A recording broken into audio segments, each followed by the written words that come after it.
Assalamualaikum warahmatullahi wabarakatuh. Selamat datang kembali pemirsa di channel yang paling bermanfaat di atas muka bumi ini ya. Kritik Yai Ma'ruf Amin, Wakil Presiden sebagai patung istana, Presiden BEM Unmul diperiksa polisi ya. Presiden Badan Eksekutif Mahasiswa BEM Keluarga Mahasiswa Universitas Munawarman Unmul Abdul Muhammad Rohim dipanggil polisi usai unggahan di akun Instagram BEM Unmul BEM Unmul yang mengkritik Wakil Presiden Wapres Yai Haji Ma'ruf Amin.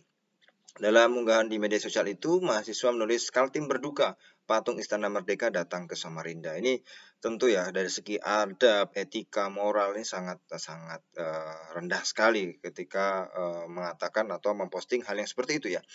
Dan disertakan foto Kiai Haji Ma'ruf Amin. Poster itu diunggah saat Wakil Presiden itu berkunjung ke Samarinda, Kaltim, Selasa 2 November 2021 lalu. Rahim mengaku pemanggilan polisi berkaitan dengan unggahan BMKM Unmul di Instagram. Ia diperiksa atas dugaan pencemaran nama baik. Meski demikian, ia menyayangkan hal itu karena postingan BEM Unmul tidak ada unsur penghinaan. Bagaimana mungkin ya, kalau bisa dia ngomong tidak ada unsur penghinaan, padahal jelas-jelas itu menghina ya.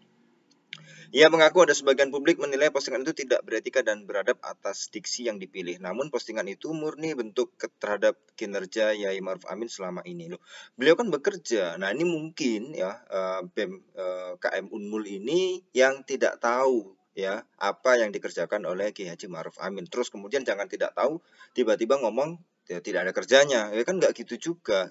Kalau sesuatu yang tidak tahu ya itu jangan sampai kemudian menganggap tidak ada. Nah ini apalagi bentuk kalimat ya, atau kata-kata yang dipilih adalah seperti itu ya.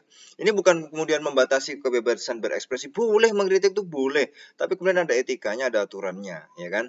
Mau bikin demo boleh, tapi kemudian ada etikanya, ada tata keramanya ya. Tidak ada niatan sama sekali untuk merendahkan harkat dan martabat secara individu kepada Wapres Kiai Haji Ma'ruf Amin, kata Rohim kepada media online ya. Ia menambahkan sudah menjadi kebebasan setiap warga Indonesia untuk berekspresi dan berpendapat sesuai Undang-Undang Dasar 1945 Pasal 28 Ayat 3. Iya, kalau mau lihat undang-undang, iya bebas berekspresi, tapi kan ada etika, ada moralnya. Kalau sampai kebebasan berekspresi itu membuat orang lain marah, ya membuat orang lain kemudian protes, ya itu berarti tidak bebas namanya. Kan sudah dipelajari kalau kita belajar dulu PPKN ya, apa anak sekarang nggak ada PPKN ya. Dulu ya saya waktu sekolah ada PMP namanya. Itu ya kebebasan kita itu adalah tidak tak terbatas ya. Apa kebebasan kita itu terbatas? Maksudnya terbatas. Tidak tak itu kan kalau dicoret akhirnya kebebasan kita itu terbatas dengan kebebasan orang lain. Bukan berarti kemudian kebebasan itu bebas sebebas-bebasnya, boleh berekspresi. Kalau ada orang lain marah, ya itu berarti sudah melanggar kebebasan gitu ya. Artinya itu kebebasan kita terbatas dengan kebebasan orang lain. Artinya kita harus saling menjaga dengan adanya etika, budaya ketimuran. Nah, itu yang harus dipahami. Saya nggak tahu apakah mahasiswa sekarang tidak punya etika dan moral lagi ya. Itu yang harus dilihat. Bukan berarti kemudian berdalih dengan ada Undang-Undang Dasar 45 Pasal 28 Ayat 3 terus kemudian orang boleh ngomong sekenanya kepada presiden, wakil presiden. Ya enggak gitu juga ya. Memberikan kritik terhadap kinerja pemerintah atas kebijakan yang ada sudah menjadi tugas mahasiswa terlebih BMKM. Loh iya boleh kritik, tapi kritik yang sopan, yang pada tempatnya gitu ya. Adapun maksud dari diksi Kaltim berduka, mahasiswa hendak memberikan informasi jika di Kaltim persoalan lubang tambang telan nyawa belum tuntas. Nah, ini alibi aja ini, alibi aja. Sudah 40 jiwa hilang karena lubang bekas emas hitam tak direklamasi. Ini ngelantur kemana-mana, nggak mungkin Kaltim berduka terus ujung-ujungnya Yai Ma'ruf Amin ujung-ujungnya kan enggak dong, enggak bisa ya. Itu kan jadi satu kalimat. Ini kan alibi aja ini ya. Sementara patung istana adalah sebagai gambaran atas kinerja Wapres yang kurang dirasakan serta tidak menunjukkan progres signifikan dalam 2 tahun belakangan. Loh, ada beliau juga sering webinar, kalau kita sering ikuti di berita-berita tuh banyak. Kalau tidak tahu kinerjanya bukan berarti tidak ada kinerja. Mungkin kurang baca ya mahasiswa atau kurang melihat baca berita, melihat televisi, kurang bersosialisasi dan intelektualitas. Karena ya Ma'ruf Amin itu sangat banyak sekali ya kontribusinya dalam sisi intelektual ilmiah ya, karena beliau di webinar-webinar terutama dalam ekonomi syariah itu sangat signifikan sekali ya.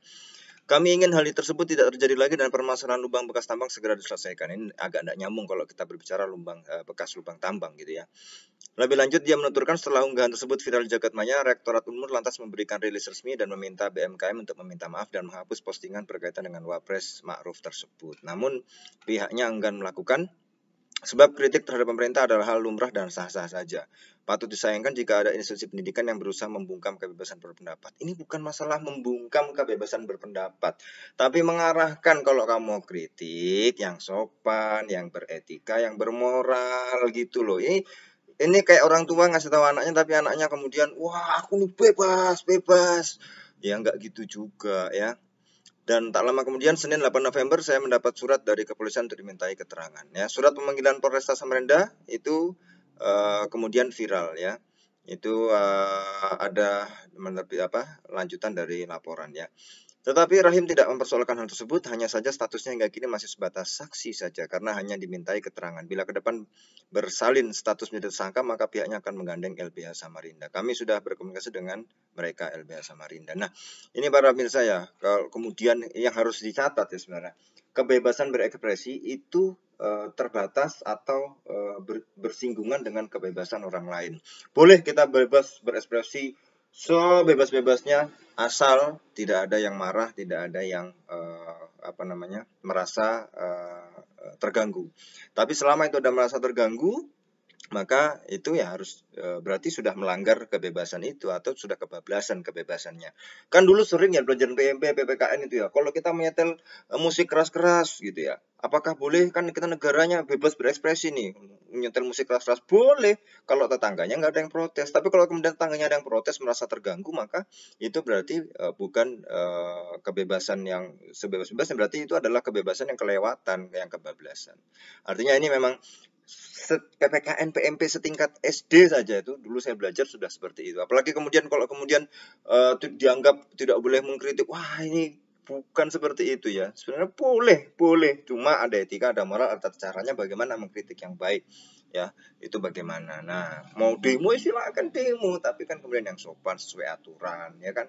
Itu kita punya aturan. Jadi saya rasa ada missing di sini tentang kebebasan berekspresi ini yang harus diurai kembali sehingga teman-teman mahasiswa itu tidak memaknainya secara serampangan dan sembarangan. Kita kembalilah ke Pancasila ya gitu. Kemudian bisa di dalam butir-butir sila Pancasila itu kan sudah ada ya. Mari kita mumpung ini Hari Pahlawan ya, kita refleksi kembali bagaimana tentang Pancasila dan butir-butiran dan penerapan dan aplikasinya dalam kehidupan sehari-hari. Terima kasih para pemirsa, kita akan ketemu lagi di video selanjutnya. Wassalamualaikum warahmatullahi wabarakatuh.